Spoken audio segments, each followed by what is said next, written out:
अमरोहा में लगातार भूमाफियों के हौसले बुलंद बुलंद दिख रहे हैं। दरअसल अमरोहा में भूमाफियों का हल्ला बोल है। भूमाफियों के हौसले इस कदर बुलंद है कि हरेपेटू पर ही भूमाफियों के द्वारा कुल्हाड़ी चला दी गई। भूमाफियों को प्रशासन का कोई खौफ नहीं दिख रहा है। प्लांटिंग करने के लिए आम के करीब 20 पेड़ काट डाले गए। वन विभाग की मिलीभगत के चलते ये पेड़ काटे गए हैं। गजरौला थाना क्षेत्र के भानपुर गांव का पूरा मामला बताया जा रहा है।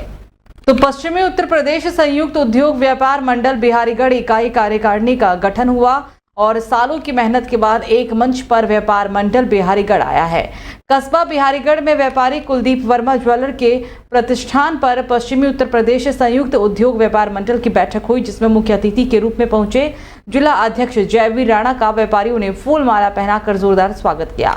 जिला अध्यक्ष जयवीर सिंह राणा ने व्यापारियों को संबोधित करते हुए कहा कि पश्चिमी उत्तर प्रदेश संयुक्त उद्योग व्यापार मंडल बिहारीगढ़ कार्यकारिणी का एक बार फिर से गठन किया गया है।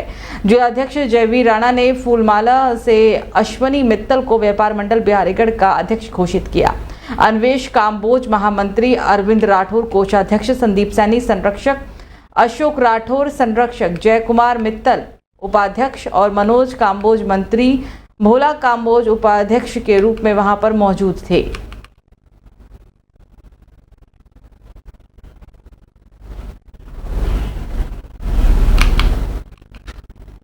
तो उत्तर प्रदेश के फर्रुखाबाद में कादरी गेट थाना के पांचाल घाट गंगा तट पर एडीजी पहुंचे और आईजी ने हालांकि कावड़ यात्रा को लेकर पुलिस प्रशासन के इंतजामों का जायजा लिया है। एडीजी ने कहा कि कावड़ यात्रा को लेकर पुख्ता इंतजाम किए गए हैं। कावड़ यात्रा को बेहतर व्यवस्था रहे, इसको लेकर भी शासन गंभीर है। कादरी गेट थाना क्षेत्र के पांचाल घाट गंगा तट पर कई जिलों से कावड़ भरने के लिए कावड़िया आते हैं। उनकी रक्षा और सुरक्षा को लेकर भी तमाम तरह के इंतजामों का जायजा एडीजी जोन के द्वारा लिया गया है।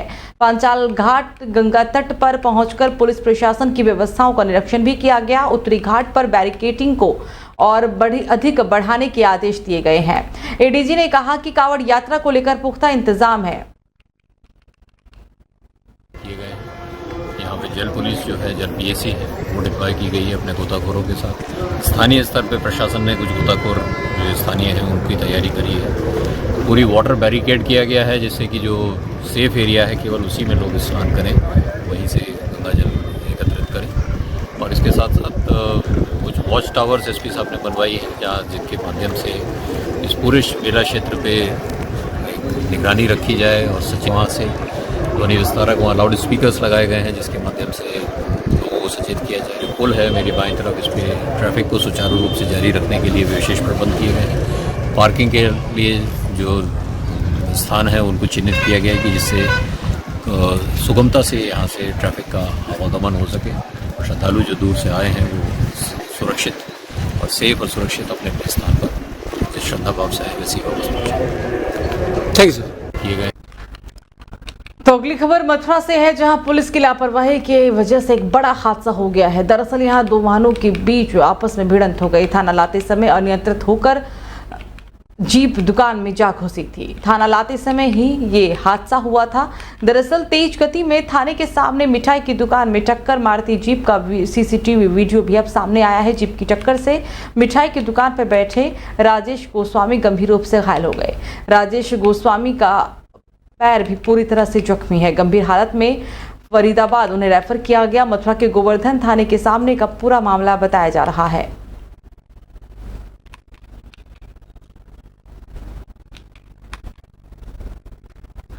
तो ग्रेटर नोएडा वेस्ट से एक बार फिर से लिफ्ट में फंसने का मामला सामने आया है। हवेलिया वेलेंसिया होम सोसाइटी के लिफ्ट में एक मासूम बच्ची अपनी मेड के साथ करीब 30 मिनट तक फंसी रही। मेंटेनेंस टीम और सोसाइटी के लोगों ने किसी तरह से दोनों को सुरक्षित बाहर निकाल लिया। इस दौरान बच्ची का रो रोकर बुरा हाल था। बताया जा रहा है कि लिफ्ट में फंसने के बाद अलार्म बजने के बाद भी उन्हें मदद मिलने में काफी समय लग गया। 30 मिनट के बाद मेंटेनेंस और सोसाइटी के लोगों ने किसी तरह दोनों को सुरक्षित बाहर निकाला। हवेलिया वेलेंसिया होम सोसाइटी के आई टावर में अभिषेक कुमार फ्लैट नंबर 1302 में अपने परिवार के साथ रहते हैं। मंगलवार की शाम को करीब 5:15 बजे जब उनकी 1 साल की बच्ची मेड के साथ लिफ्ट से नीचे जा रही थी, तभी लिफ्ट 13वीं और 12वीं मंजिल के बीच में पावर कट होने की वजह से रुक गई थी। मेड ने बाहर निकालने के लिए लिफ्ट का अलार्म भी बजाया था, लेकिन काफी देर तक उन्हें कोई मदद नहीं मिली और मासूम जोर जोर से रोने लगी। करीब 30 मिनट के बाद मेंटेनेंस और सोसाइटी के लोगों ने उन्हें कड़ी मशक्कत के बाद लिफ्ट से बाहर निकाला है।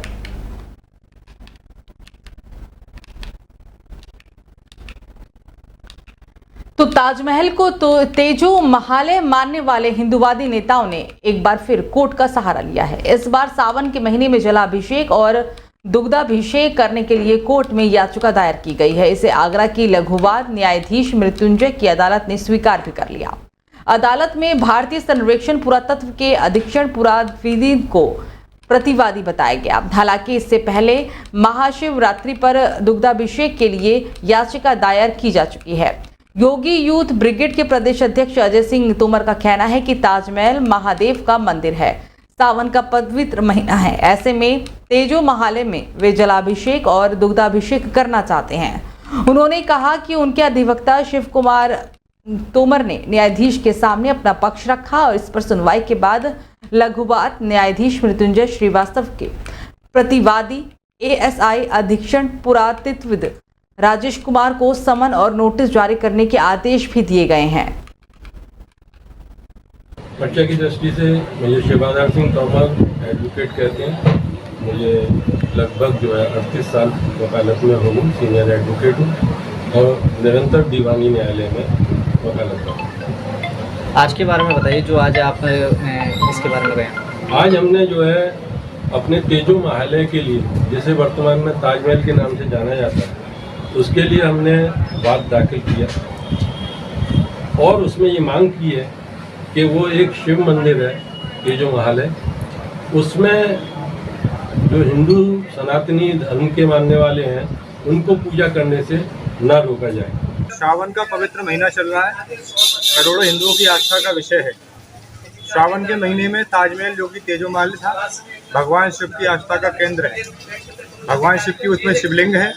वहाँ जलाभिषेक और दुग्धाभिषेक की मांग को लेकर लघुवाद न्यायाधीश मृत्युंजय श्रीवास्तव की अदालत में बात दायर किया गया है, जिसे स्वीकार कर लिया गया है। पर सुनवाई हुई।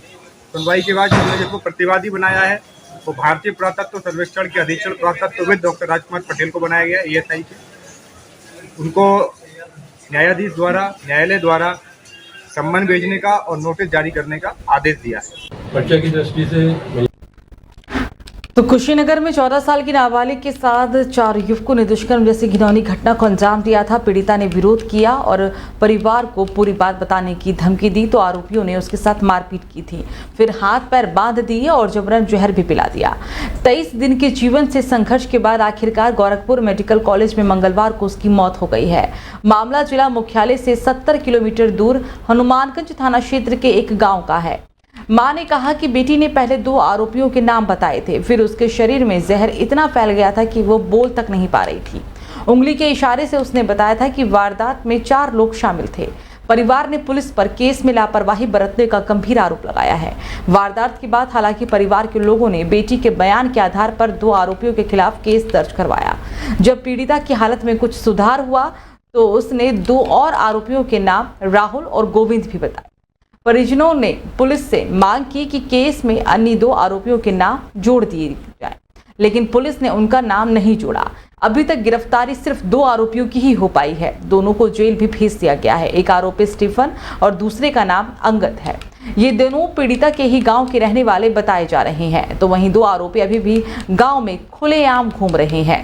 दरअसल बता दें कि मामले में परिवार के लोग पुलिस पर लापरवाही का आरोप भी लगा रहे हैं।